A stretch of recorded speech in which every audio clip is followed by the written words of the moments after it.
Y lo vamos a oficializar la sesión una vez que llegue un senador más y ahí vamos a proceder a la cuenta. Así que probablemente tengamos una interrupción, pero aquí no vamos a interrumpirse a nuestros invitados.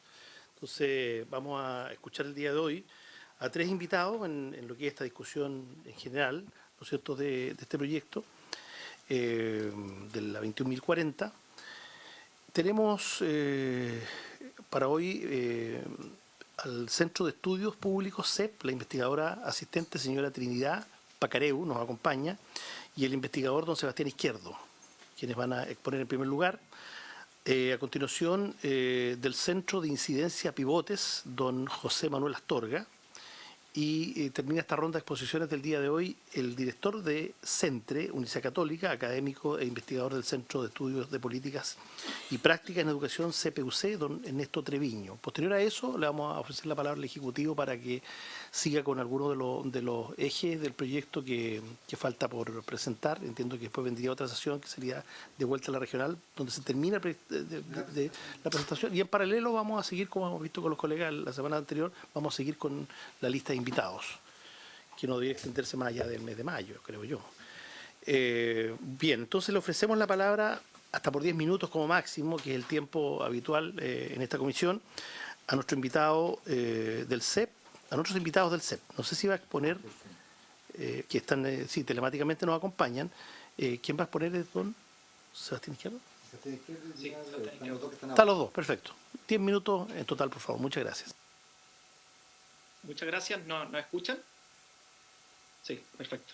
Bueno, aprovechar de agradecer, presidente, la invitación, saludar al ministro de Educación, a Rodrigo Gaña y a los otros senadores con quien veo en la pantalla que nos acompañan. Junto estoy con Trinidad, vamos a hacerles una presentación, vamos a compartir ahora la presentación, no va a durar más de 10 minutos como el tiempo asignado. Sí. Ok. Básicamente vamos a hablar de algunos puntos, primero algunos desafíos que nosotros estamos observando en el sistema actual, algunos comentarios al proyecto que nos convoca, al proyecto de ley, ciertos aspectos que creemos que se podrían mejorar para terminar con algunas conclusiones. Lo primero es comentarles que nosotros desde el Centro de Estudios Públicos hemos hecho varios estudios, hemos estado bien de cerca del proceso de la instalación de los SLEP, y hay un estudio que me gustaría destacar. Nosotros utilizamos tres fuentes. Primero revisamos toda la discusión legislativa en el momento de la discusión de la ley que le dio origen a este nuevo sistema de municipalización. Revisamos los informes del Consejo de Evaluación y también hicimos un esfuerzo bien considerable en revisar las 25, eran 24 en ese momento, 25 auditorías que le han hecho a los servicios locales. Y la verdad es que la gran conclusión que nosotros sacamos, y ustedes pueden ver el estudio, es que muchas de las deficiencias que en la discusión estaban, luego las empezamos a observar a la medida de la implementación, de la discusión legislativa. En la implementación se empezaron a observar y la Contraloría también nos vuelve justamente a mostrar aquello, y la verdad es que nosotros creemos que las debilidades, más que ser hechos aislados, son hechos más bien estructurales, y por lo tanto me parece una muy buena oportunidad que estemos conversando sobre un proyecto de ley para justamente mejorar aquello. ¿Cuáles son las principales deficiencias? No voy a extender, pero creo importante poder tenerla a la vista. Hay un problema de diseño de la política, hay una regulación que es ambigua, las responsabilidades no están muy claras, a mi juicio hay un inadecuado diseño institucional, hay desafíos territoriales muy importantes, tenemos debilidades respecto a la gestión pedagógica, no está bien equilibrado todo el proceso administrativo y pedagógico, sobre todo al inicio de la instalación. Hemos visto problemas de infraestructura, por una parte es problemas de gestión efectivamente, pero también es que tenemos muy poca información proveniente justamente de los municipios principalmente. Tenemos problemas de gestión financiera que no solamente es un problema, a mi juicio, estructural del sistema educacional chileno, sino que se está agravando justamente en esta nueva modalidad. Tenemos sobredotación, excesiva burocracia, rigideces, doble regulación. Bueno, gestionar del personal también hay desafíos de reclutamiento, sobre todo en las zonas más aisladas, pero también hemos visto prácticas irregulares, hay desafíos también por participación en vinculación. Eso a grandes rasgos creemos que son los principales desafíos que hemos identificado en estas tres fuentes del sistema, y ustedes más abajo pueden ver dos estudios complementarios, uno relacionado con Trinidad, que me acompaña, y otro con Silvia Izaguirre también. Y uno cuando ve los resultados, la verdad es que los resultados, y uno puede decir que es preliminar, los resultados son muy difíciles de observar porque han pasado pocos años, 5 años, en relación a los resultados de aprendizaje. La verdad es que nosotros revisamos cómo les fue a cada uno de ellos, y la primera conclusión es que los resultados son bastante heterogéneos. Y la segunda es que en promedio no se puede decir que a los servicios locales le ha ido mejor que al nivel nacional que los municipales. La verdad es que los intervalos de confianza no permiten afirmar aquello, pero a la vez tampoco permiten afirmar que le ha ido peor.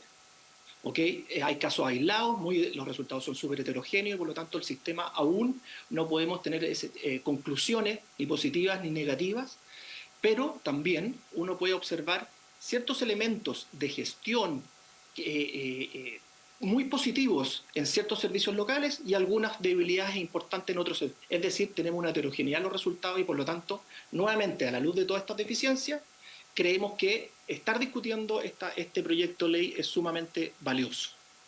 Entonces, ¿cuál es nuestra opinión principal de este boletín, de este proyecto de ley?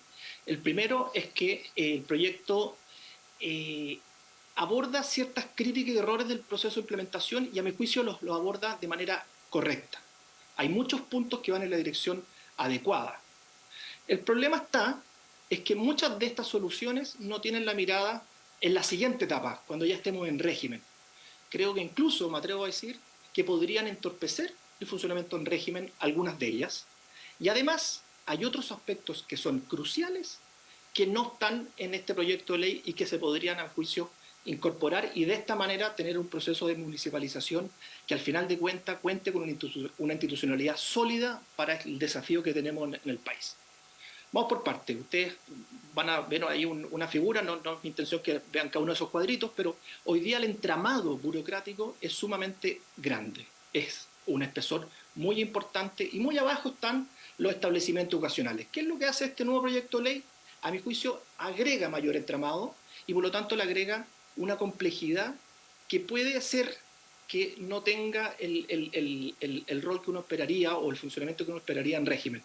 Un comité de ministros, hay aumentos de función en la Dirección de Educación Pública, se crean las secretarías técnicas dentro de las coordinaciones regionales, tenemos también estos consejos parvularios, es decir, este entramado empieza a crecer y le agrega mayor complejidad al sistema.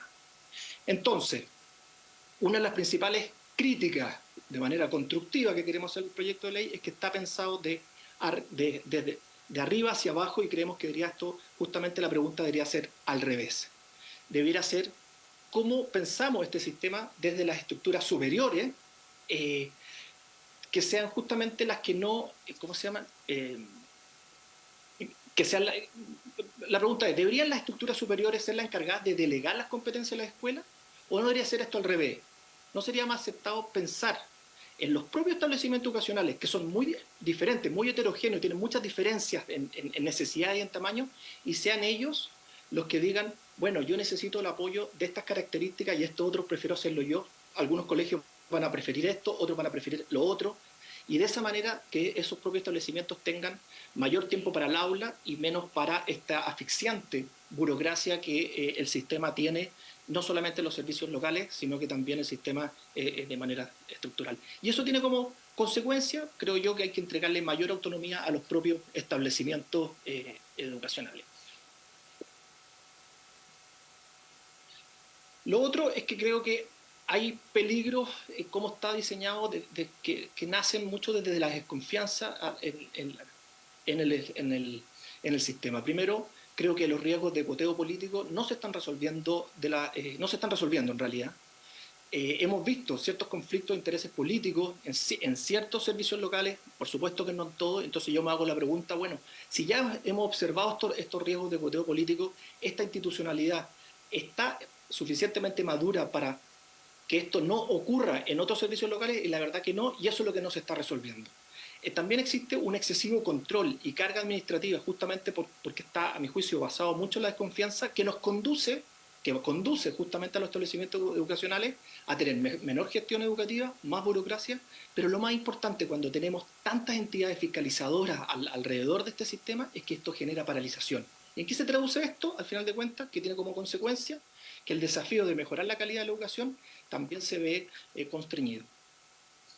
También otro punto que creemos que se podría mejorar es justamente que vemos que este entrelazado burocrático que yo les mencionaba inicialmente, con esa complejidad, tiene ciertos roles que quedan de manera ambigua. Por una parte, uno tiene la Dirección de Educación Pública, ciertas funciones, que hay ciertas correcciones que van en la dirección correcta en este proyecto de ley, en el Comité Directivo Local, pero no quedan 100% resueltas.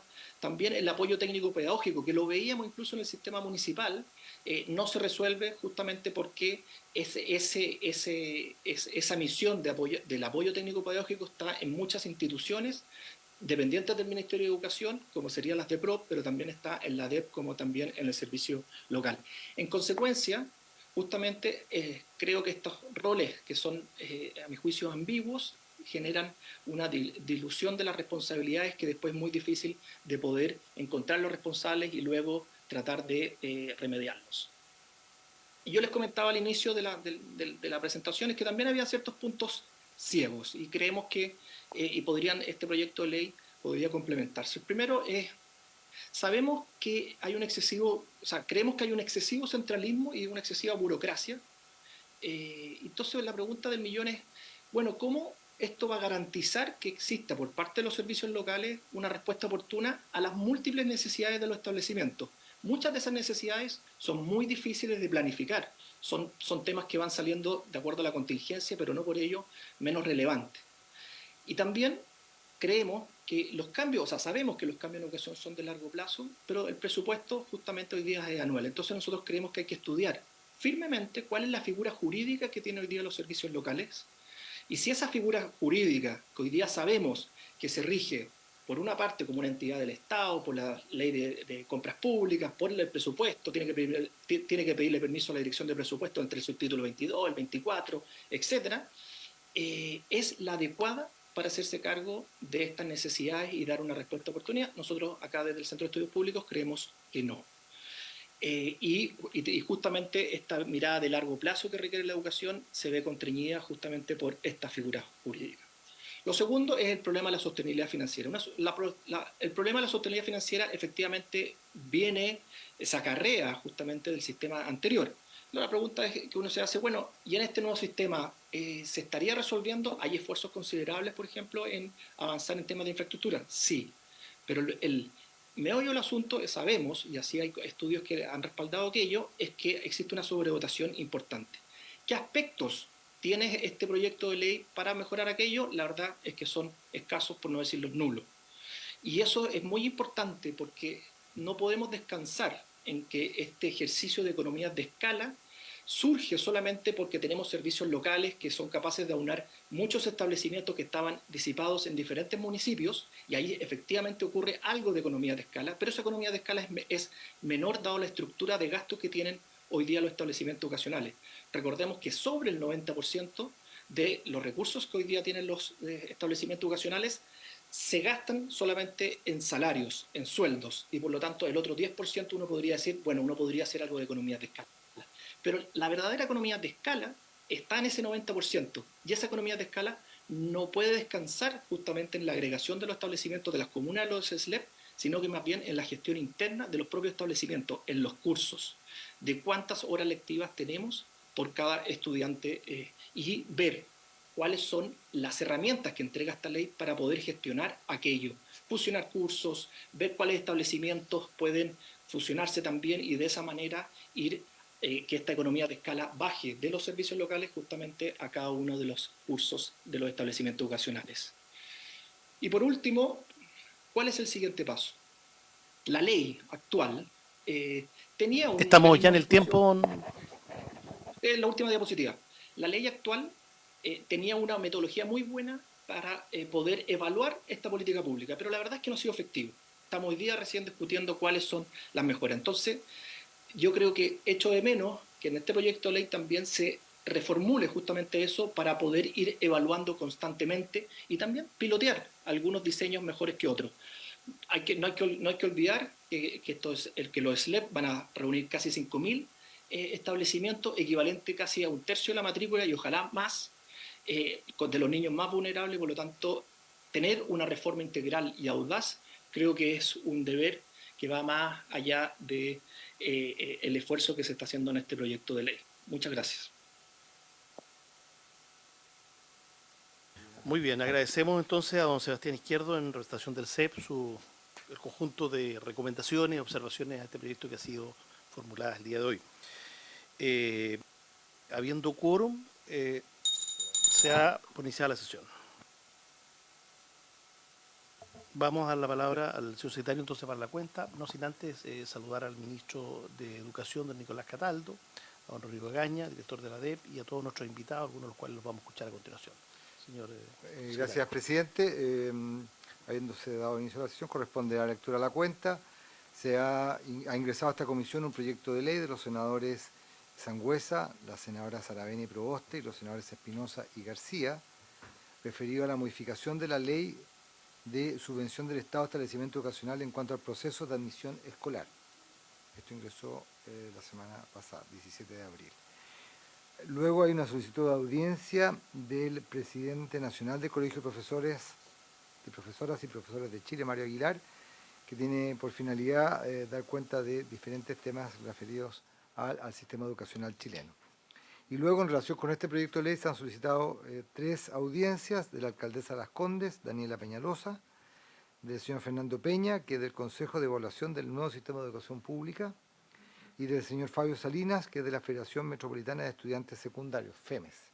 Y luego 2 documentos, uno de la señora Paulina Núñez, de la senadora Paulina Núñez, en la cual remite las propuestas trabajadas en conjunto con el señor Jorge Lawrence, que es presidente de la Coordinadora de Colegios Particulares Subvencionados del Norte, en lo relativo a la precariedad de cupos escolares y afectación del derecho a educación de los niños, niñas y adolescentes.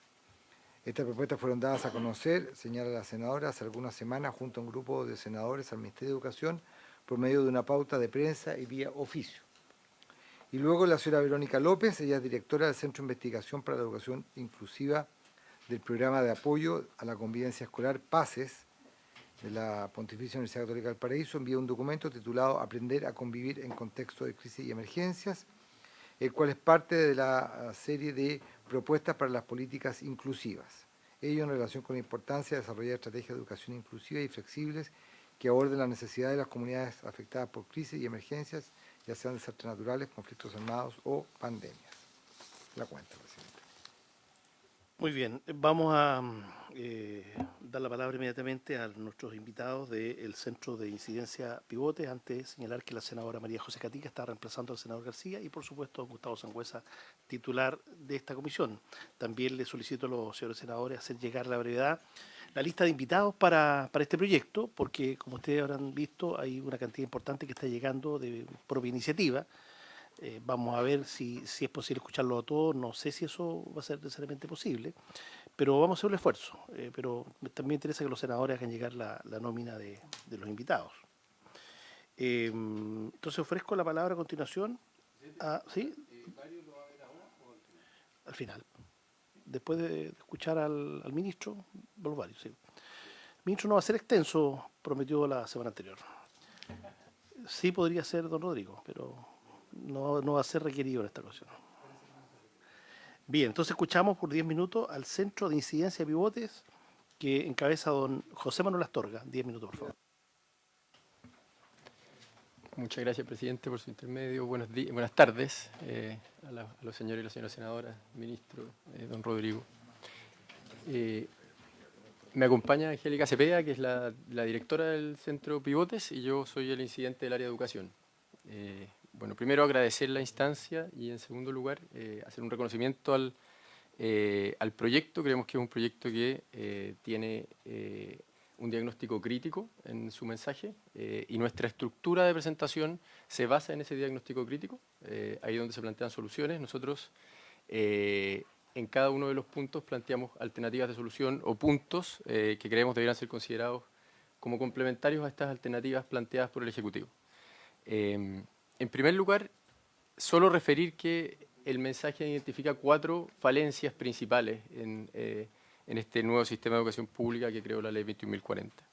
En primer lugar, identifica la lentitud y rigidez en los procedimientos administrativos, en particular respecto de la remoción de los directores ejecutivos de los servicios locales. En segundo lugar, se habla de controles ineficientes o tardíos en los procesos de instrumentos del sistema. Se habla de carencia de mecanismos preventivos, de anticipación a las crisis, como lo que ha ocurrido con las crisis de matrícula o la situación vivida en Atacama. Y por último, falta de infraestructura. Y respecto de cada uno de estos puntos, si van siguiendo la presentación, nosotros en una lámina vamos identificando la propuesta y en la siguiente proponemos lo que como centro de investigación creemos que debiera evaluarse. En primer lugar, respecto del procedimiento de remoción del director ejecutivo, se incorpora una nueva causal y se establece un procedimiento mejorado en el fondo, fijando plazos, estableciendo reglas a nuestro entender adecuadas, sin perjuicio de lo cual esto abre un debate sobre si es suficiente respecto de una institucionalidad nueva que implica el traspaso del servicio educativo a nivel nacional, en el fondo, en la educación pública, si es suficiente pensar solo en darles herramientas de gestión de personas, como hablaba Sebastián Izquierdo, arriba, aguas arriba, y que el director del servicio local no tenga esta misma potestad, esta misma atribución. Es algo que sabemos que es difícil de plantear, la idea de dotar a un director de servicio de facultades para remover personal duplicado, para rebajar grados, para reasignar funciones, siempre es muy difícil de implementar, pero la verdad es que todos los informes de diagnóstico, todas las auditorías dan cuenta de que esta es una de las principales falencias del sistema. La sobredotación, el engrosamiento de las plantas de personal previo al traspaso es una práctica conocida y el proyecto no se hace cargo de esa situación. Y probablemente ahí es donde está uno de los focos que hace que el financiamiento en el fondo se vaya en sostener una situación existente, una herencia, más que en darle al director ejecutivo la potestad de innovar y hacerse cargo del problema que implica en el fondo recibir este traspaso. En ese sentido, creemos que existen fórmulas en la normativa educacional vigente, la ley 20.529, en particular en su artículo 45, contempla respecto de la Agencia de Calidad de la Educación, contempla una facultad que es, no una facultad, una causal denominada necesidades de la agencia. Nosotros en el documento que elaboramos la llamamos necesidades del servicio, en que el director de servicio local pueda tomar decisiones difíciles, pero decisiones necesarias, privilegiando la garantía del derecho a la educación para los niños, niñas y adolescentes, por supuesto con 2 controles. Uno, esto tiene que tener una justa compensación en el fondo. Lo que hace la norma de la Agencia de la Calidad de la Educación es que fija un tope de indemnización de un mes por cada año servido, es decir, y con tope 6 años. Y en segundo lugar, como bien señalaba Sebastián Izquierdo, yo también lo comparto, en el fondo, evitar el riesgo de politización. Esto requiere un mecanismo de control. El proyecto innova y a mi modo de ver, de buena manera, en potenciar el rol de los órganos colegiados que se establecen en la estructura de los nuevos servicios locales, como se pretende implementar. Y ahí hay una oportunidad, en el fondo, también de generar estos controles para evitar abuso. En segundo lugar, respecto de los controles ineficientes o tardíos en los instrumentos del sistema, valoramos y vemos con muy buenos ojos algo que era diagnóstico compartido hace mucho tiempo. Los planes de transición eran voluntarios, los convenios de ejecución no se firmaban el día antes del traspaso. Es un gran avance que estos sean obligatorios y que se incremente en el fondo la responsabilidad del alcalde respecto del traspaso y que exista una fiscalización más clara, un rol más claro de fiscalización por parte de la Superintendencia de Educación durante el proceso de transición. Lo que no compartimos y vemos con mucha preocupación es el rol que se le otorga al administrador provisional. El administrador provisional, a la Superintendencia de Educación le cuesta mucho nombrar administradores provisionales, lo ha hecho muy pocas veces, no está la senadora Proboste, pero tenemos los casos de Tierra Amarilla, San Fernando, que son incluso en colegios particulares subvencionados, los Almondale en Concepción. Son casos en que la superintendencia siempre ha retardado el nombramiento del administrador provisional porque el administrador provisional es una figura pensada para administrar una crisis de cierre. Es la última instancia. Entonces, nosotros creemos que frente a una crisis, si es que uno quiere pensar en controles oportunos, uno debiera crear una batería más amplia de alternativas. ¿Por qué no pensar en entregar determinados establecimientos a una administración delegada, similar a los convenios que se ocupan hoy día con la educación técnico-profesional o los convenios de administración en el nivel de educación parvularia, u otras alternativas en el fondo que permitan anticiparse a la crisis y no esperar que entregar, en el fondo poner tantas expectativas en esta figura que está diseñada específicamente como última ratio para el cierre y que en nuestra opinión eso ya es un control tardío, en el fondo. No es una respuesta al diagnóstico de ausencia de controles, de la necesidad de generar controles oportunos y medidas oportunas para superar las crisis. En tercer lugar, también nos preocupa cómo el proyecto enfrenta o en la redacción del proyecto, y aquí quizás en el fondo puede haber algún tema a explicar, respecto de la anticipación a situaciones críticas como lo ocurrido en Atacama, en particular el artículo 18 bis, respecto a la ampliación de oferta educativa, lo que plantea es que en caso que haya necesidad de matrícula, se van a poner primeros en la fila, en el fondo de la Seremi, las carpetas de los establecimientos dependientes del SLEP. Nosotros entendemos, compartimos la necesidad y la idea de fortalecer la educación pública, pero eso no puede significar que si hay oferta de hay mejores opciones para hacerse cargo de esa necesidad de matrícula, necesariamente por la sola circunstancia de ser administrado por un servicio local, haya que saltarse a esa oferta que puede ser perfectamente un particular subvencionado que tenga, por ejemplo, una mejor ordenación, mejores indicadores de desarrollo personal y social, mejores resultados en los estándares de aprendizaje. Y ahí nosotros creemos en el fondo nuevamente que el proyecto privilegia, sin dar mucha razón de por qué en el fondo al establecimiento dependiente del servicio local, incluso llegando a establecer que en determinadas circunstancias, que lo compartimos en el fondo, cuando no queda ninguna alternativa, habrá que fusionar, habrá que implementar en el fondo establecimientos locales que no son escolares, pero si es que existen alternativas disponibles, estamos en un sistema mixto y nosotros creemos que esas alternativas disponibles debieran agotarse previamente. ¿Cómo? Con parámetros objetivos fijados por la ley o por un reglamento de manera previa.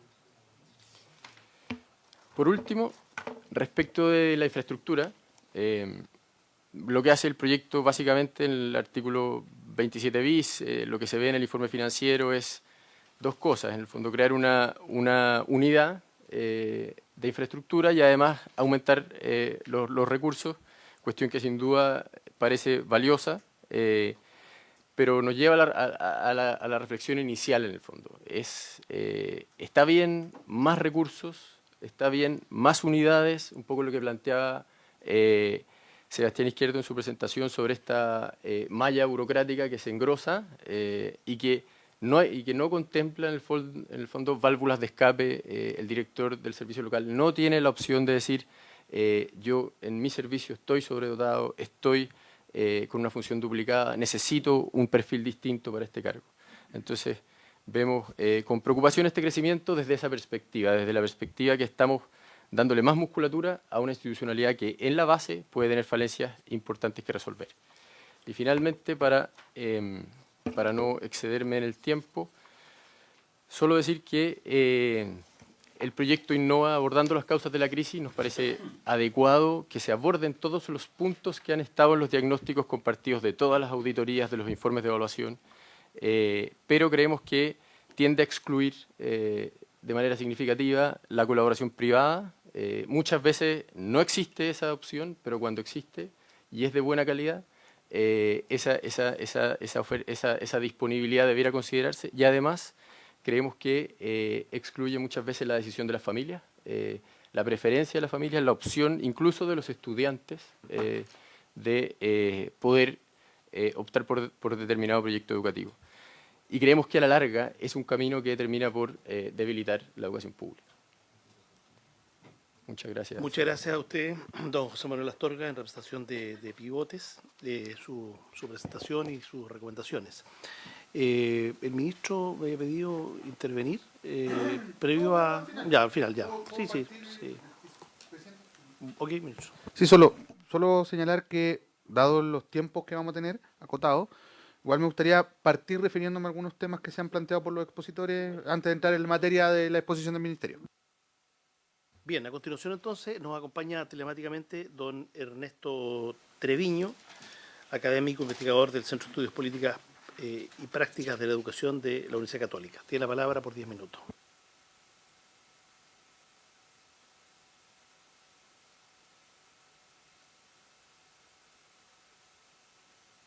Intermedio, muy buenas tardes a las senadoras y senadores presentes, al ministro de Educación, a don Rodrigo Egaña y a mis colegas que me precedieron. El día de hoy voy a presentar muy brevemente un recorrido más general sobre esta ley, un poco un recordatorio de dónde, por qué estamos hoy en este proyecto de ley que modifica la 21040. Y cuáles son las perspectivas respecto de este proyecto. En primer lugar, es necesario recordar el origen de este proyecto, que es de finales del 2017 y que fue en respuesta a la crisis de la educación pública municipal, con una gestión administrativa y financiera muy compleja, con deudas previsionales y salariales, incluso con desvíos de fondos de educación a otros propósitos.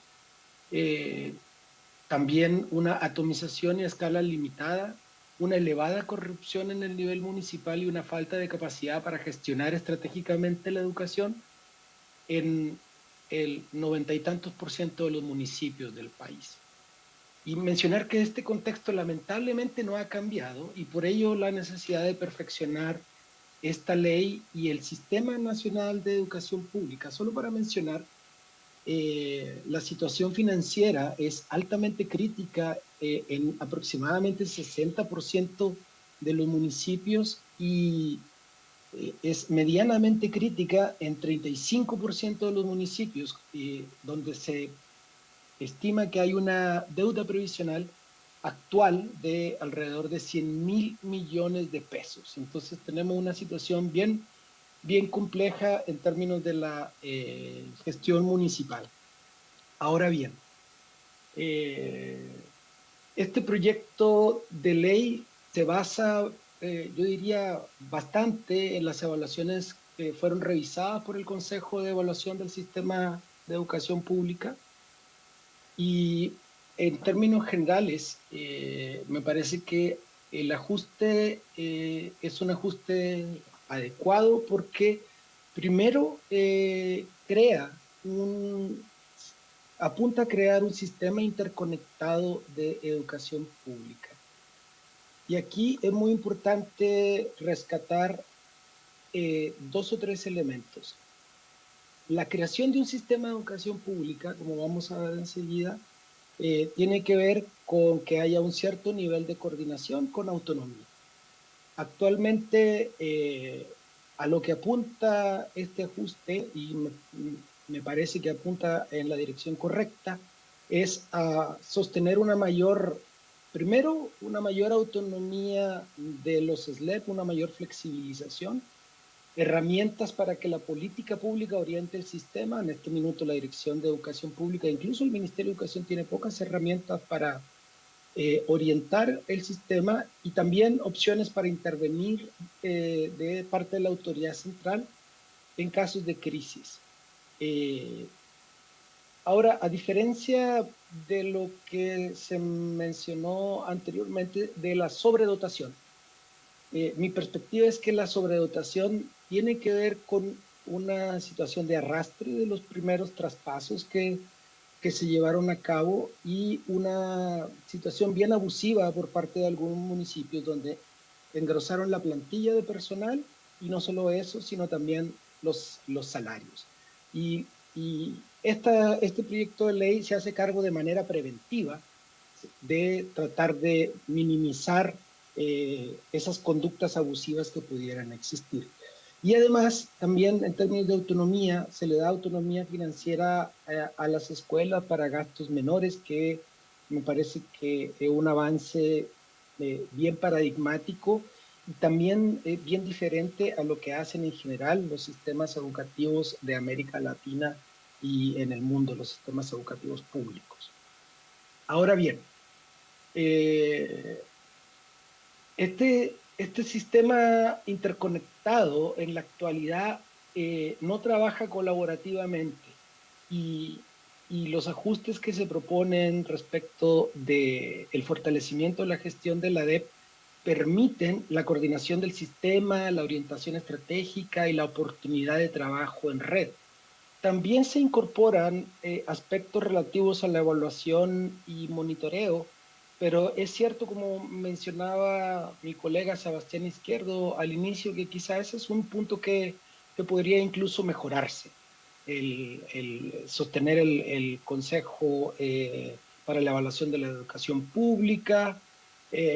Yo creo que ahí existe una buena oportunidad. A diferencia de la interpretación que hacía Sebastián respecto de los actores y basándome bastante en el trabajo que desarrollo con servicios locales en la región metropolitana y en el norte del país, hay una necesidad de tener una mejor coordinación con autoridades regionales. Aquí las autoridades regionales son como el invitado de piedra a veces y quieren colaborar y hay espacio para que estas colaboren y me parece que el proyecto abre un espacio para una mejor coordinación y colaboración. Podrá ser perfectible, pero me parece que va por el camino indicado. Flexibiliza la gestión dentro de los marcos que permite el aparato estatal y la rendición de cuentas que finalmente todos los servicios públicos tienen que ser a Hacienda y a la Contraloría. Por otro lado, considera la educación parvularia, específicamente los jardines vía transferencia de fondos que pasaron como, si me permite la expresión, como de rebote, como allegados a la educación pública, y yo creo que se soluciona algo que es fundamental en términos de educación inicial. Se dan algunas soluciones para contar con docentes de reemplazo en caso de licencias, también una mayor participación de las comunidades para la toma de decisiones contextualizadas.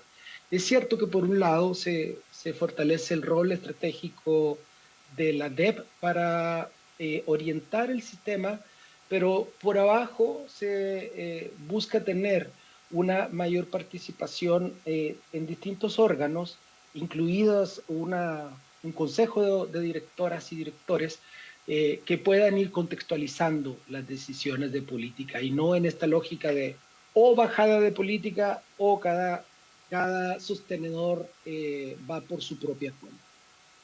También la creación de un sistema interministerial es muy importante porque eso permite una coordinación a nivel macro.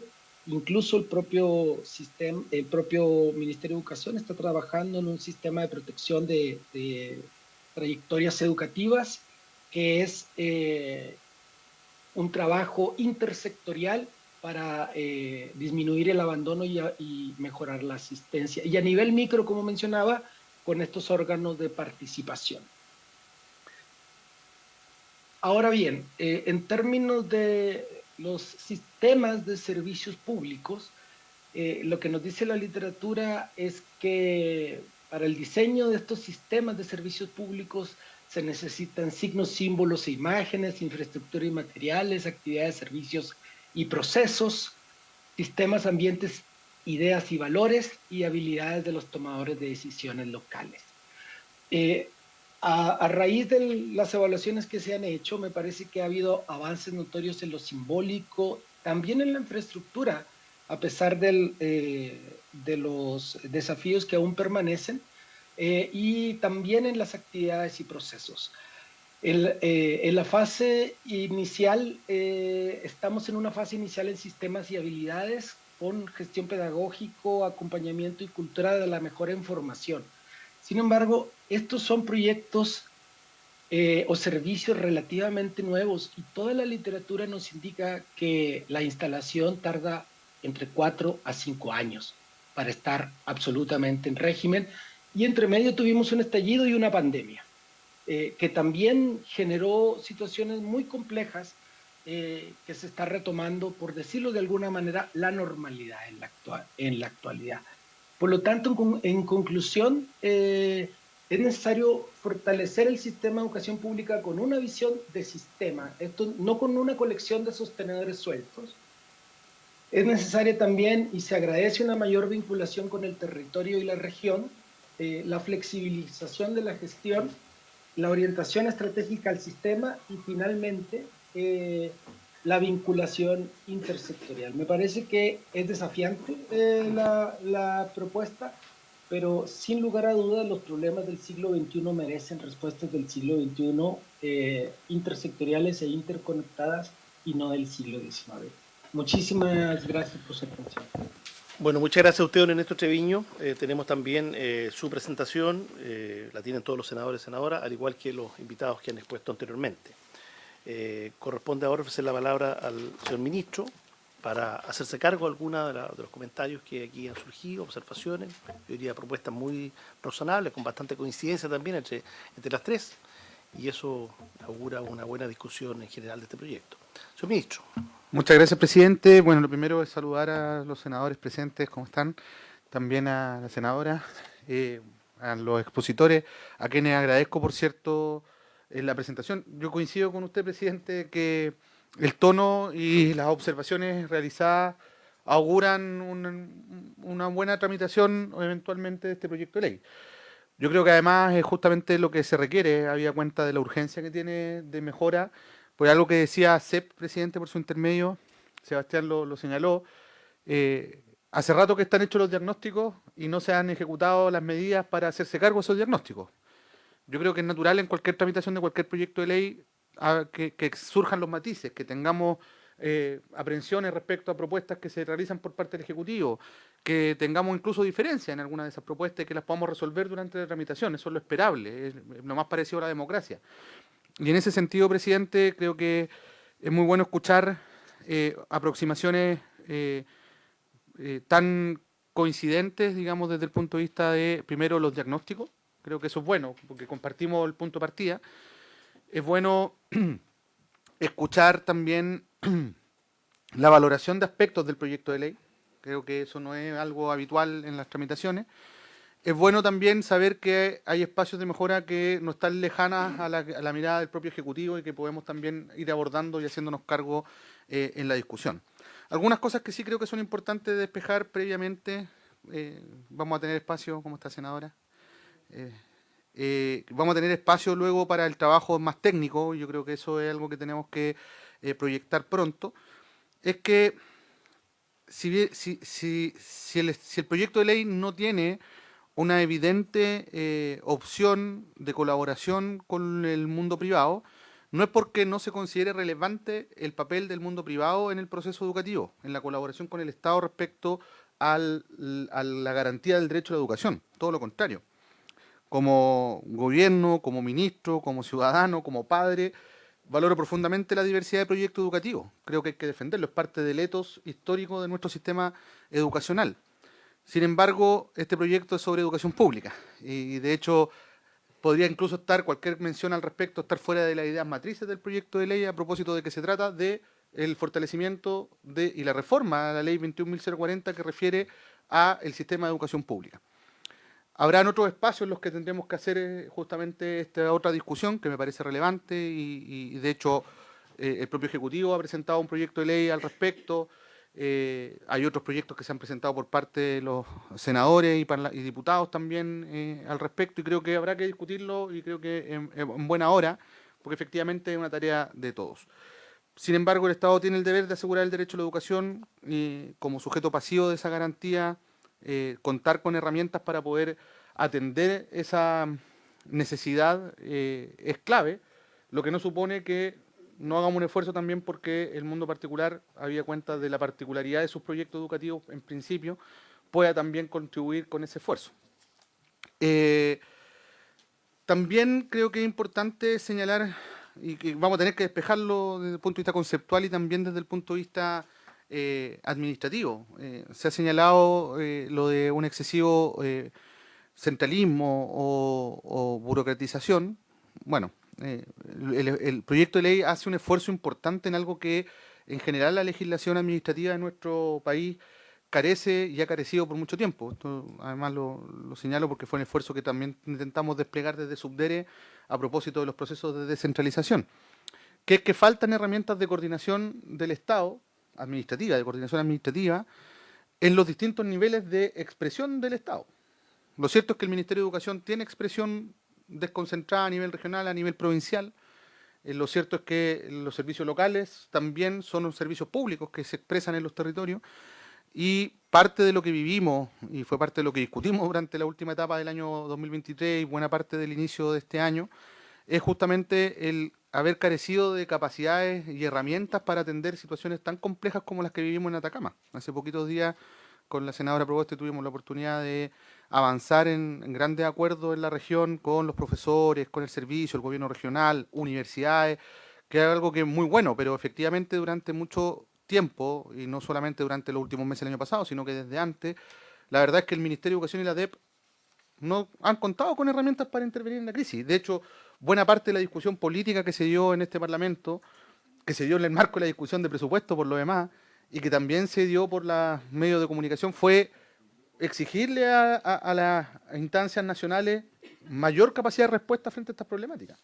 Por lo tanto, parece como contradictorio el dotarnos de musculatura para poder atender estas problemáticas versus esta idea de señalar un cierto centralismo. Yo creo que es más bien el equilibrio necesario entre la capacidad de dirección estratégica de un sistema que le corresponde a la Dirección de Educación Pública, para lo cual existe una estrategia nacional, existen los planes anuales que tienen que estar alineados con aquello, entre otros instrumentos más, con la necesaria autonomía de la que gozan los establecimientos educacionales y que también nosotros compartimos. O sea, acá los establecimientos educacionales tienen la opción de formular sus propios planes y programas, de construir incluso sus propios currículum, de articular el uso de sus recursos, y hoy día se entregan herramientas adicionales en función de aquello. Por lo tanto, creo que también un elemento a discutir y a profundizar, no creo que tengamos grandes distancias, más bien establecer con claridad cuál es el ámbito de competencia que le corresponde a cada órgano en función de los objetivos del sistema, sin por ello transgredir los principios que establece la propia Ley General de Educación y la trayectoria de nuestro sistema educativo.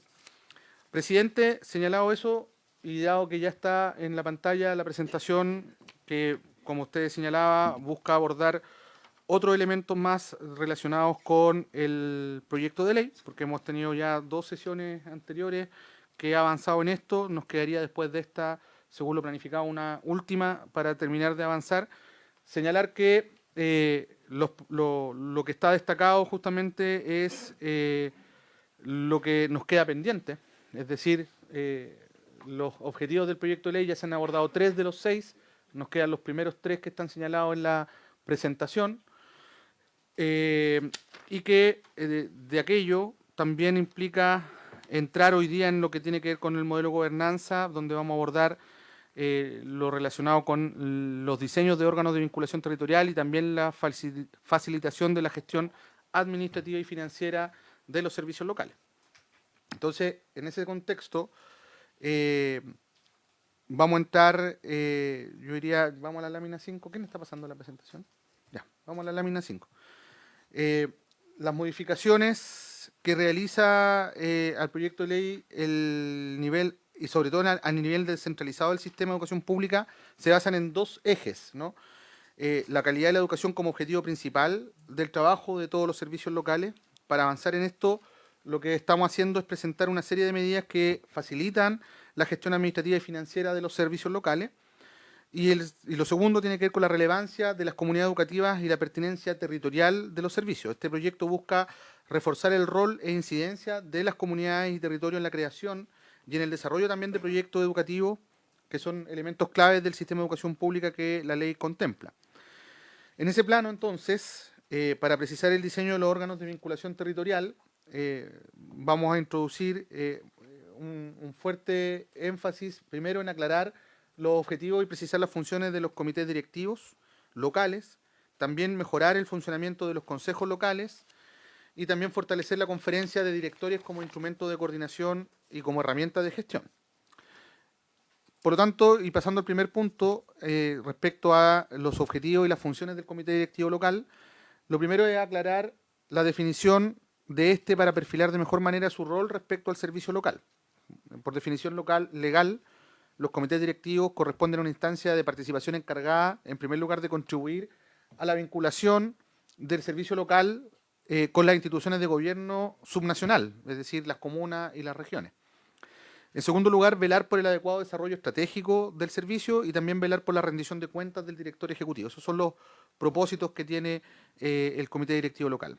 La propuesta en ese sentido mantiene en general esa definición, también sus funciones, pero elimina la rendición de cuentas, dado que, atendido los integrantes y roles de cada instancia, nos parece que resulta más pertinente que la rendición sea llevada a cabo en el marco del funcionamiento del consejo local por parte de las comunidades educativas.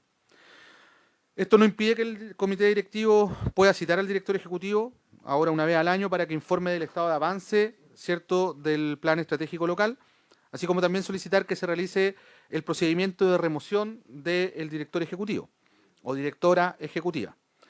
Sin embargo, en general, también se evaluaba negativamente la función del comité directivo respecto a este tema, ya que terminaba siendo su principal tarea, cuando el objetivo del órgano es establecer finalmente puentes entre las comunidades que van más allá de las propias comunidades educativas y el servicio local, es decir, el vínculo con los territorios. En segundo lugar, y sobre la incidencia del comité directivo local, se establece que el comité directivo local tiene el deber de entregar al director ejecutivo un plan de acción de vinculación institucional en el ámbito regional y comunal, que va a tener que incluirse también en el plan anual, con el objeto de desarrollar el plan estratégico local.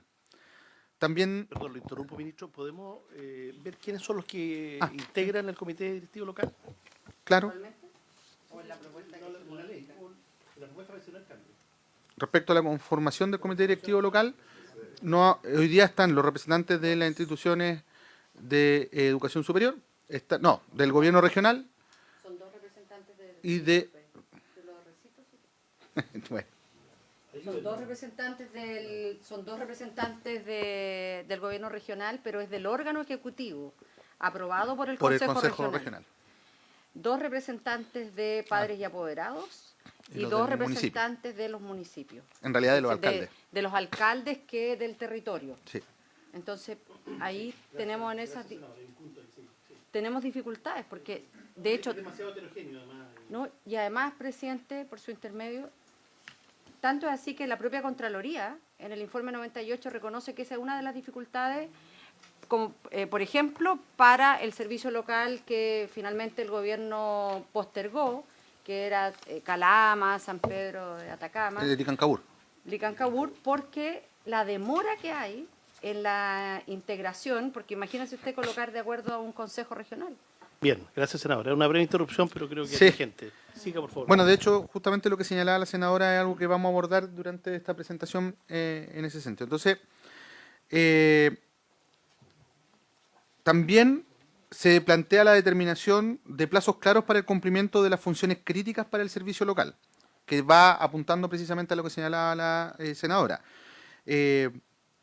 Aunque cumplen funciones claves, incluso estratégicas para el servicio local, la falta de plazos y mecanismos para hacer valer la responsabilidad de quienes están a cargo de ella ha impedido que éstas se realicen de forma oportuna. La senadora planteaba el ejemplo del Licancabur, donde la dilación en el nombramiento de aquellos que son parte de este comité directivo local significó que, por ejemplo, no pudiesen formularse los perfiles de cargo a tiempo. Sin perfil de cargo no hay posibilidad de realizar el concurso del director ejecutivo. Sin director ejecutivo se retrasa toda la puesta en marcha del servicio local, y el retraso de la puesta en marcha del servicio local significó que a la hora de la evaluación que hizo la DEP respecto a los 6 servicios locales que se traspasaron el 1 de enero de este año, en aspectos críticos del funcionamiento del servicio local, Licancabur no llegase en condiciones de poder ser traspasado el servicio educativo al inicio de este año. Eso son parte de las consecuencias, presidente, por su intermedio, de la no ejecución finalmente de los mandatos que la ley establece para aquellos que son responsables en el nombramiento de los representantes del comité directivo. Por eso es que hoy día se definen plazos para estas funciones críticas y obviamente también los cambios propuestos lo que buscan al final del día es operativizar el funcionamiento del espacio. También vamos a ir más adelante en la presentación sobre este tema. Luego se mejora también la representatividad de los consejos locales. Aquí se plantea la inclusión de directoras y directores de establecimientos de educación parvularia y a educadoras de párvulo. Este segmento de trabajadoras y representantes de establecimientos educacionales no estaban inicialmente en la fisonomía del Consejo, lo que obviamente es un problema, dado que es un segmento que también los servicios locales conducen, ¿no? Y en ese sentido también se avanza en ajustar la representación del servicio local cuando existen más de 40 establecimientos educacionales, aumentando la representación de estudiantes, apoderados, profesionales de la educación y también de equipos directivos o técnicos pedagógicos.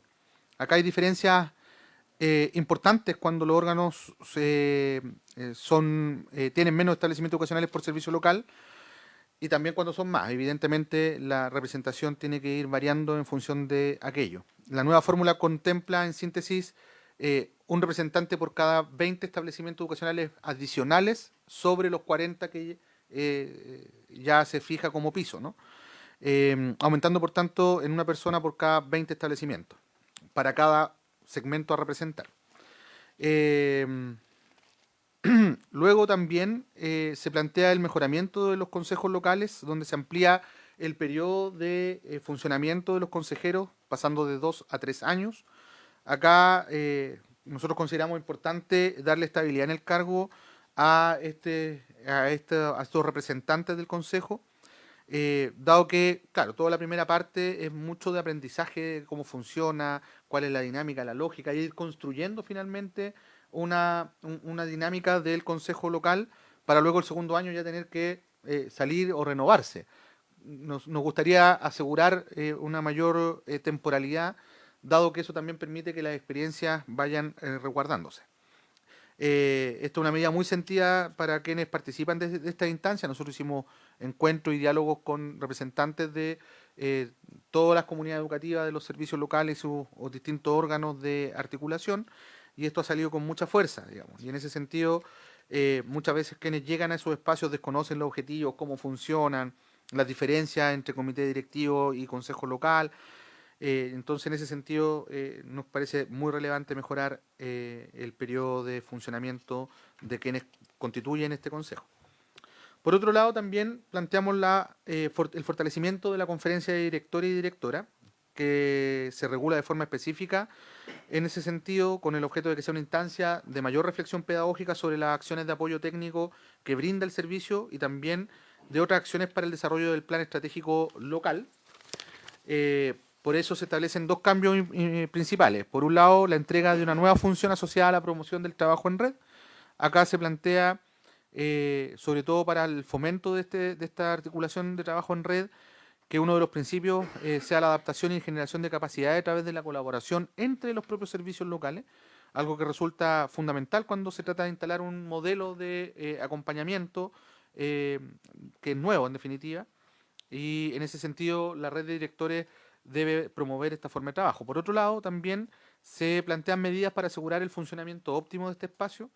Acá en el proyecto de ley se plantea la obligación de que en la instancia se definan conclusiones y también propuestas de funcionamiento para la conferencia. Además, el director ejecutivo que dirige esta instancia va a tener que elaborar en el último trimestre un reporte sobre el estado de avance de las conclusiones y de las propuestas que emanaron del espacio de la conferencia de directores, para que eso no quede finalmente en el aire y no se ejecute nada de lo allí señalado.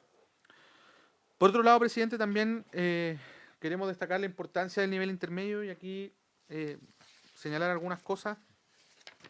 En primer lugar, el nivel intermedio en la mayoría de los sistemas escolares que tienen altos logros en calidad y equidad se vuelve un agente activo, ¿no? Y tiene mucha capacidad para impulsar la mejora en la calidad de los establecimientos que tiene a su cargo, y eso tiene que ver principalmente con el proveer el soporte y el apoyo técnico a las escuelas y para ir monitoreando también el avance en estas materias, la vinculación de la escuela con el nivel nacional y facilitar la comunicación entre los distintos niveles de la estructura.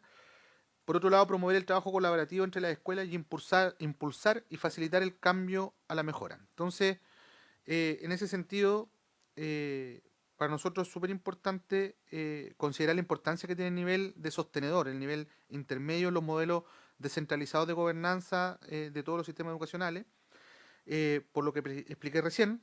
Y aquí los cambios que se introducen en el proyecto buscan flexibilizar el uso de los recursos públicos y, en contrapartida, también habilitar mecanismos de rendición de cuentas y monitoreo que ayuden a prevenir situaciones de crisis. De hecho, el rol que tiene el nivel central en este ámbito, como revisamos en la sesión pasada por los temas que abordamos, se refiere a la conducción y coordinación estratégica del sistema, fortaleciéndose atribuciones en ese sentido e incluyendo mecanismos excepcionales de apoyo e intervención cuando el aseguramiento de la continuidad de la prestación del servicio educativo así lo exija. Entonces, para ahondar en esto, y en el ámbito de la facilitación de la gestión administrativa y financiera de los servicios locales, estas medidas se pueden categorizar en 3 sentidos. En primer lugar, en agilizar los procesos de gestión, también en asegurar la continuidad del servicio educativo y mejorar la infraestructura escolar. Respecto al primer punto, al de agilizar los procesos de gestión, se plantea en el proyecto de ley plazos y consecuencias asociadas al incumplimiento de la designación del director ejecutivo, que son fundamentales para la entrada en funcionamiento del servicio local, tal como lo señaló la senadora Proboste por su intermedio, presidente, en su intervención, y como hemos señalado en láminas anteriores. Estas medidas, aunque parecen ajustes menores, permiten operativizar una serie de procesos sin los cuales el servicio local no se puede desplegar con normalidad. Y esto es súper importante para el éxito, sobre todo en la primera etapa de funcionamiento en régimen de cada servicio. Tal como lo señalé, si el comité directivo local no se constituye, no se determinan los perfiles de cargo, sin perfil de cargo no hay concurso, sin concurso no hay director ejecutivo, sin director ejecutivo no se pueden ejecutar los segundos niveles, no se pueden comenzar los concursos del resto de la planta, no se pueden iniciar los procesos críticos como ensayar procesos remuneracionales, entre otras cosas. Entonces, se ha indicado por los actores del sistema en general que la falta de plazos, así como la inexistencia de consecuencias negativas asociadas al incumplimiento de los deberes establecidos en la ley, ha impedido la aceleración de estos procesos, lo que termina entorpeciendo, en definitiva, el funcionamiento del servicio local en sus primeros años. Para contribuir, entonces, se establece, en resumen, plazos para la designación de representantes del comité directivo local con sanciones cuando haya retraso. Además, se agiliza el proceso de nombramiento del director ejecutivo del servicio local, estableciendo plazos para la entrega del perfil y el convenio, así como también la presentación de nómina de candidato por parte del comité directivo local. En segundo lugar, también se garantiza la transparencia en el uso de los recursos transferidos desde la DEP a los servicios locales mediante el deber de los servicios de mantener un registro actualizado mensualmente de los movimientos y los antecedentes que los respaldan. Esta información tiene que estar disponible para la fiscalización de la Superintendencia de Educación de manera permanente. Y obviamente esto busca, en definitiva, mejorar la transparencia activa por parte de los servicios locales. Hoy día la Superintendencia lleva registro de las cuentas bancarias, mediante resolución fundada pueden pedir los movimientos de las cuentas bancarias de los sostenedores, y esto permite que los sostenedores también puedan negarse y que la Superintendencia tenga que pedir por juez civil la apertura de esos movimientos. Lo que nosotros estamos planteando hoy día es el deber del servicio local de mantener registro, que esto esté actualizado mes a mes y que la Superintendencia pueda acceder a todo registro y todo movimiento de manera permanente y que el servicio local no puede negarse. Esto es una innovación bien sustantiva desde el punto de vista de la transparencia en el uso de los recursos, de lo que ha existido hasta ahora, y justamente también tiene mucho que ver con los hallazgos de las auditorías ministeriales, de lo que nos ha dicho Contraloría y de la propia experiencia tanto del sistema antiguo como del nuevo sistema. En ese sentido, presidente, también se plantea el aseguramiento de la continuidad del servicio educativo como un tema central. Aquí la modificación del proyecto de ley plantea la remoción, mejora o modifica la remoción del director ejecutivo, introduciendo referencia a las causales del estatuto administrativo y modificando también el procedimiento disciplinario que hoy día está vigente, incorporando sanciones distintas también a la de la remoción. Se introducen otras causales para el cese del cargo de director ejecutivo, como por ejemplo la existencia de inhabilidades o incompatibilidades sobrevinientes, las cuales ambas causales representan circunstancias que eventualmente ponen en riesgo el normal funcionamiento del servicio local. También se incorpora la posibilidad de que, no verificándose causal de remoción, se puedan reformular cargos con el mérito del procedimiento original, establecer garantía a los procesos de administrativos en curso, que resguardan a quienes están siendo investigados también, y se incorporan alternativamente otras sanciones como la censura, las multas o las suspensiones del cargo temporal. En definitiva, se amplían las medidas del artículo 121 del Estatuto Administrativo. Aquí, respecto a las nuevas facultades de los servicios locales para ampliar oferta educativa, que es algo que mencionaron los expositores anteriores, lo que se plantea es que esta facultad permite que ante la falta de oferta educativa en un territorio se habiliten alternativas administrativas para la solución de esta problemática. Como señalé recién, para nosotros no se trata de que los particulares no puedan participar de ese proceso, todo lo contrario. Tenemos una discusión ahí pendiente al respecto. Sin embargo, este es un proyecto que versa sobre educación pública. Nos parecía necesario que la educación pública cuente con las herramientas necesarias para abordar aquello, dada el carácter de garante del derecho a la educación que tiene el Estado, en tanto finalmente responsable de la educación pública. En ese sentido, los procesos respectivos que están planteados tendrán preferencia en su tramitación y no se van a aplicar plazos ni fechas límites para la presentación de las solicitudes de reconocimiento oficial o de subvención, ni tampoco de la prescripción del derecho a impetrar subvención. Esto es importante porque el fenómeno de falta de oferta educativa, tal como lo hemos ido caracterizando a partir de la información levantada por el sistema de admisión a la escolar, es un proceso que es móvil, es un proceso que no tiene una temporalidad fija. Esto pasa durante todo el año, dado que está muy altamente asociado a fenómenos migratorios en una parte importante del problema, ¿no? Por eso mismo que los plazos para poder iniciar todos los procedimientos se ven flexibilizados. En el caso de los servicios locales, la falta de oferta educativa en un territorio será causa suficiente para autorizar que 2 o más establecimientos funcionen, por ejemplo, en un mismo local, traslado transitorio de funcionamiento de establecimientos educacionales a locales con destino no educacional o la apertura de nuevos niveles o cursos, todo esto de manera temporal. Obviamente para nosotros no es la solución definitiva, pero sí permite garantizar el derecho a la educación en una etapa crítica inicial. Acá el gran problema se resuelve esencialmente con la creación de nuevos proyectos educativos, con la inversión de infraestructura educacional nueva, etcétera, ¿no? Por otro lado, también a nivel local se plantea la contratación de profesionales de reemplazo de docentes que se encuentren con licencia por más de 7 días, determinando esta facultad del director ejecutivo en reemplazo del procedimiento actual donde la autorización va a la dirección de presupuesto. O sea, cuando un profesor se enferma por más de 7 días y tiene una licencia médica por más de 7 días, el reemplazo tiene que llegar a la dirección de presupuesto para ser autorizada, lo que nos parece, o sea, bueno, entre que el profesor se enferma, tira la licencia, vuelve, claro, la autorización todavía no sale. Entonces aquí se está estableciendo la facultad directamente a los directores ejecutivos de los servicios locales, evitando una sobrecarga para quienes siguen cumpliendo labores presenciales en la escuela. Exactamente. Entonces esto justamente viene a alivianar la carga burocrática y a descentralizar las decisiones, justamente en la dirección de lo que se planteaba hace un rato atrás como eventuales déficits que el proyecto tendría. Esto va justamente en una dirección inversa, ¿no? De alivianar a burocracia y de descentralizar decisiones. Por otro lado, también está el mejoramiento de la infraestructura escolar. Aquí se facilita la transferencia de recursos de la DEP a los servicios locales directamente para infraestructura, equipamiento, innovación, entre otras materias.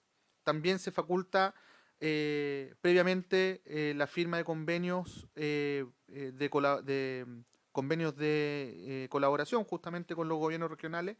Y eso es súper importante, presidente, porque hoy día cualquier suscripción de convenios de programación es necesariamente entre el servicio local y los GORES, lo que dificulta llegar a robustos convenios de programación. ¿Por qué lo digo? Porque los presupuestos de inversión de los servicios locales, si bien es cierto a nivel de sostenedor son grandes, que no tienen comparación con las administraciones anteriores, a nivel de un convenio de programación con un gobierno regional que administra miles de millones o decenas de miles de millones de recursos para inversión en infraestructura, son acotados. Y dadas las limitaciones presupuestarias de plazos y montos, o porcentajes de participación en inversión, se vuelve complejo establecer convenios de programación directamente entre servicio local y CORE, a pesar de que lo estamos promoviendo y lo hemos hecho. Y están en proceso hoy día, por ejemplo, en el caso de Atacama, convenio de programación con el gobierno regional. Es por eso que también hemos dado la facultad en este proyecto de ley, o queremos darle la facultad a la Dirección de Educación Pública para que pueda concurrir con la firma de convenios de programación con el gobierno regional o con los gobiernos regionales para poder articular en definitiva dichos acuerdos. También se plantea la habilitación para que los recursos percibidos por la 19.410, estamos hablando esencialmente de subvenciones como la subvención de mantenimiento o prorretención, puedan ser utilizados por los directores para reparaciones, mantención de infraestructura, equipamiento, adquisición de materiales e insumos. Todos estos recursos se enlistan en el artículo 22 de la ley, de la 19.410, siendo posible poder generar pagos por derecho de escolaridad y matrícula, donaciones también está dentro del listado, además de lo que ya había mencionado anteriormente, y por tanto se podría utilizar estos recursos para, como decía recién, reparaciones, mantención de infraestructura, equipamiento, medida también de descentralización presupuestaria, eso es importante señalarlo, y por otro lado complementaria con decisiones administrativas que ya se han tomado, que no están en la ley porque ya se tomaron administrativamente, como es el otorgamiento de caja chica por hasta 10 UTM mensual, 10 UTM mensuales, que son más de 600.000 pesos, a cada director de establecimiento dependiente del servicio local. Por lo tanto, son medidas que vienen a reforzar precisamente la gestión de recursos de manera descentralizada dentro de los propios servicios locales. Por último, presidente, en esta parte, mejorar la infraestructura escolar pasa a ser una tarea prioritaria, dada la realidad que tenemos a nivel nacional, no solamente en el mundo de los servicios locales, donde han habido avances, en otros lados todavía tenemos desafíos importantes, sino que también en general en todo el sistema educativo. Entonces, primero se toma la decisión de crear obligatoriamente la unidad de infraestructura, mantención y equipamiento en todos los servicios locales. Esto es hoy algo que ha ocurrido con los nuevos servicios locales, pero no con los antiguos, con los primeros, ¿no? Entonces, todos los primeros servicios locales no tienen esta unidad creada, aunque podrían crearla, y esta fue una discusión que tuvimos internamente, si la facultad existe, ¿para qué la vamos a crear por ley? A nosotros nos pareció relevante que algo tan medular como la unidad de infraestructura sea una unidad creada por ley, y que por tanto, cuando un servicio local nace con esta unidad creada. Pero además, al hacerlo por ley, también nos obliga a ejecutar esta decisión con los servicios locales iniciales, ¿no? Los 11 primeros servicios locales que se crearon.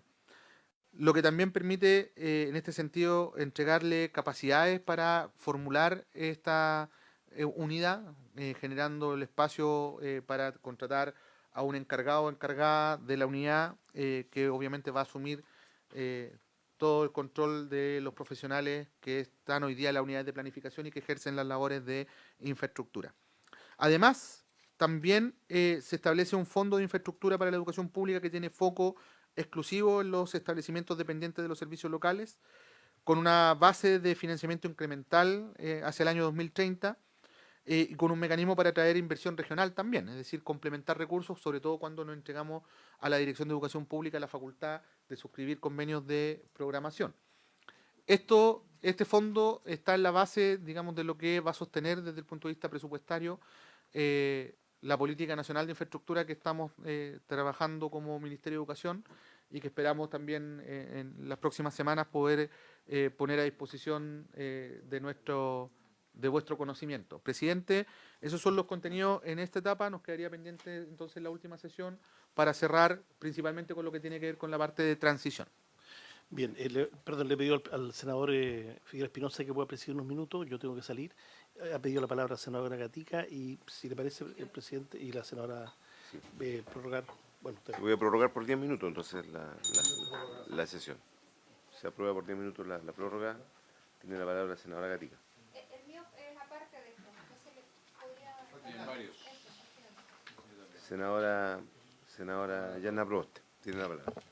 Muchas gracias, presidente. Mire, yo quiero, aprovechando la presencia del ministro, algo lo anticipó él, pero la Comisión de Educación tuvo un importante rol frente a la crisis que se vivió en la región de Atacama y por lo tanto me parece del todo oportuno también hacer partícipe a la Comisión de los acuerdos alcanzados y voy a dejar en la Secretaría una copia de ambos instrumentos que se firmaron la semana recién pasada, uno que tiene que ver con el plan pedagógico que se va a asumir en conjunto con las universidades de Atacama, la Universidad Católica de Valparaíso y la Universidad Metropolitana de Ciencias de la Educación, junto con los servicios locales, y de esto hay registro, y también, como el propio ministro lo decía, el convenio de programación en materia de infraestructura para abordar y plantear estos temas. Quiero reiterar mis agradecimientos a las universidades, al Colegio de Profesores y al Ministerio, a través del ministro y del director nacional de Educación Pública. Pero quiero pasar también a las consultas en este proyecto de ley. Uno de esos tiene que ver, por ejemplo, claro, me parece interesante que en el proyecto se plantee que, por ejemplo, se va a aumentar el número de participantes en el Consejo Directivo Local dependiendo del número de establecimientos. Pero quiero traer a colación que anoche, revisando el diario oficial, me encontré con una publicación respecto de oficinas locales, particularmente en el Servicio Local de Educación Pública de Magallanes. Pero esto no es algo que nosotros veamos en el resto del territorio del país, entonces creo que también sería bueno definir para que no existan arbitrariedades, porque el servicio de Magallanes es un servicio que todos reconocemos que tiene una extensión territorial, pero también nosotros en la región tenemos una extensión territorial, y particularmente el Servicio Local de Educación Pública de Atacama, que tiene 2 provincias que tienen una dispersión grande. Entonces, yo me pregunto cuál es la diferencia para que un servicio local de educación pública como el de Magallanes pueda crear la oficina local de la provincia Última Esperanza, la oficina local de la provincia de Tierra del Fuego, la oficina local de la provincia de la Antártica Chilena. 3 oficinas locales. Y no tengamos esa misma expresión en otros territorios. Entonces, creo que esto no puede quedar al arbitrio o a las simpatías que tenga el gobierno de turno con un director de educación pública en un territorio determinado. Entonces, creo que eso también se tiene que avanzar y dejar establecido, normado en este proyecto de ley, con causas objetivas, si es la superficie, si es el número de establecimientos, si es el número de estudiantes, pero que no quede esta autorización al arbitrio de la autoridad de turno en un momento determinado.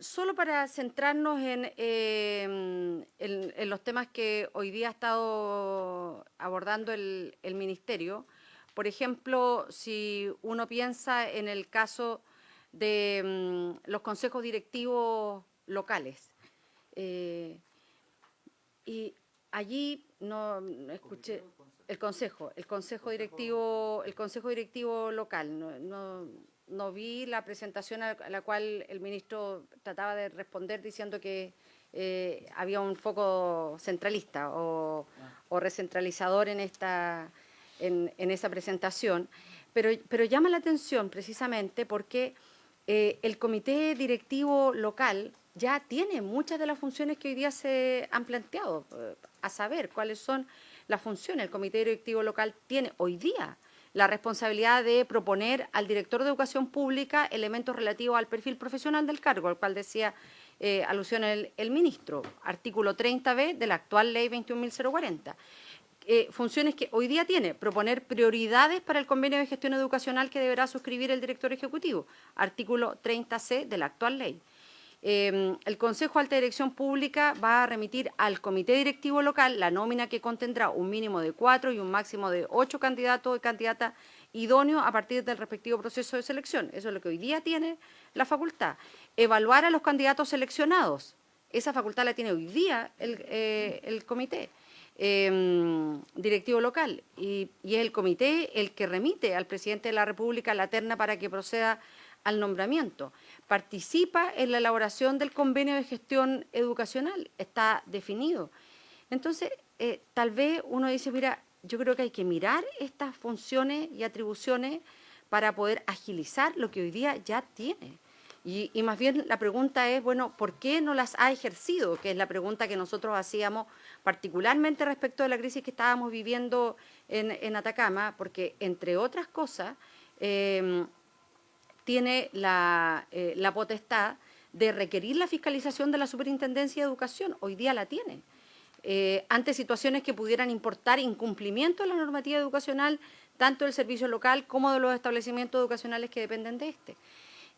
Cuando en la presentación en el día de hoy se plantea como un paso importante el agilizar la remoción de los directores ejecutivos, yo también quisiera preguntar, presidente, cuál es el estado actual de los sumarios del conjunto de directores de servicios locales que están sumariados más de un año y en su casa tranquilamente, yo creo que ni siquiera viendo esta sesión y recibiendo su sueldo íntegro. Entonces creo que sería bueno saber cuál es el estado de los sumarios administrativos de los actuales directores de servicio y en particular cuando uno mira los convenios de gestión educacional, preguntar por qué no se estableció en estas modificaciones al proyecto de ley modificaciones a este capítulo de los convenios de gestión educacional. Y por último, presidente, mire, claro, en la bancada regionalista, cuando analizábamos algunos de los elementos de este proyecto de ley, uno se pregunta por qué no darle una mayor atribución al gobernador o gobernadora regional, toda vez que nosotros les estamos pidiendo que coloque mayores recursos, pero sin embargo no tiene ninguna posibilidad de incidir. Y en ese sentido, al menos uno esperaría que, por ejemplo, la nominación de los representantes en el comité directivo local pueda ser una nominación directa del gobernador o gobernadora en este comité, que además tuviera el rol de presidir el comité y de esa forma también lograr un cierto nivel de incidencia, entendiendo que el comité directivo local tiene una función que no se debiera perder y que es el ser contrapeso en una estructura de poder de la nueva educación pública. Eso, y quiero compartir, que no alcancé a escuchar en detalle, pero quisiera compartir del Centro de Estudios Públicos. A propósito de la presentación, seguramente se explayaron más cuando lo verbalizaron, respecto a los roles ambiguos y los desafíos entrelazados burocráticos. Me gustaría en este sentido saber cómo se resuelve esta ambigüedad que es efectiva, y particularmente con el rol de las secretarías regionales ministeriales y particularmente de las direcciones provinciales de educación, de los supervisores técnicos pedagógicos de las direcciones provinciales de educación, que es un tema que no está resuelto y que ha generado una enorme recarga en el sistema público. Llegan los supervisores de la Agencia de la Calidad, llegan de la Superintendencia, llegan los supervisores del propio Servicio Local de Educación y llegan los supervisores de la DEPROP. Entonces creo que es bueno, a raíz de este pase que se hace en esta presentación de los roles ambiguos, ver también cómo se resuelven en este proyecto de ley. Gracias. Yo tengo solo que darle la palabra a los senadores y dejamos para el inicio de la próxima sesión la respuesta, porque tenemos otras reuniones que estaban programadas con antelación. Senadora Gatica.